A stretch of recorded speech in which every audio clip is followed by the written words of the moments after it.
FBI sire agents of Reddit, what's something that you can tell us without killing us? We are all told never to use sites like this, and social media in general is pretty much a no-go. I'm telling. You'll kill us all. My dad worked for the government, and he told me that anytime he had a meaningful interaction with someone who wasn't American, i.e. going over to my friend's house for Lunar New Year, or going on vacation to Canada, he had to report it all, and if he saw anything suspicious. Yet, went through a clearance upgrade and got asked about a couple of people that I know through friends who I didn't include on my paperwork and if I knew their background. My best friend has a security clearance, which included me being interviewed and reported since I am foreign born. It also affects who I date, which really sucks because I want my so and best friend to interact and be friends, so it is best I keep with US citizens, even though my weakness is Middle Easterners. I'm not one, but my friend is. She went off the grid after she graduated college, got recruited by the sire. She told us she was interested and majored in political science. I hope she's doing well. I'm still here, old friend. I just watch you guys from a satellite telescope, like what you did with the hair. So, how do the lasers get up there? Amazon Prime. They got good rockets. I talked with some CIA recruiters towards the end of college and almost applied earnestly after a large group Q&A and then a much smaller one. The thing that stuck out to me was that the guy said most CIA agents are out of shape and have limited combat training with guns or hand-to-hand. They made it clear that it's the military that uses force. If confronted, they were trained to immediately surrender, or to drop their bags and run if possible. Fun fact, the I stands for intelligence, not incredibly deadly person. What about incredibly deadly experiments on youth population? I once rented out my old farmhouse to a family. They paid the rent every month, and other than not mowing the lawn to save their life, I didn't think anything bad about them. That all changed when the D called me to inform me that my renter had been murdered in Mexico and was asking my permission to search the property. Well, it turns out I had unknowingly rented my house to the Mexican mob and they were using it as safe house. It all fell apart for them when two of them got caught with a duffel bag full of meth.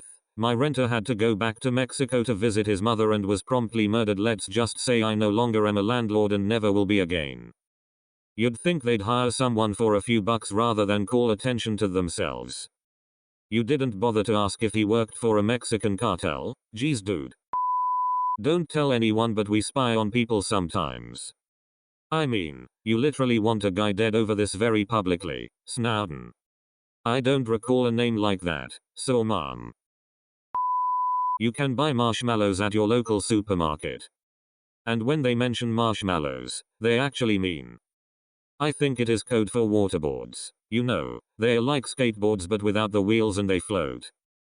I was thinking cocaine, but this works too.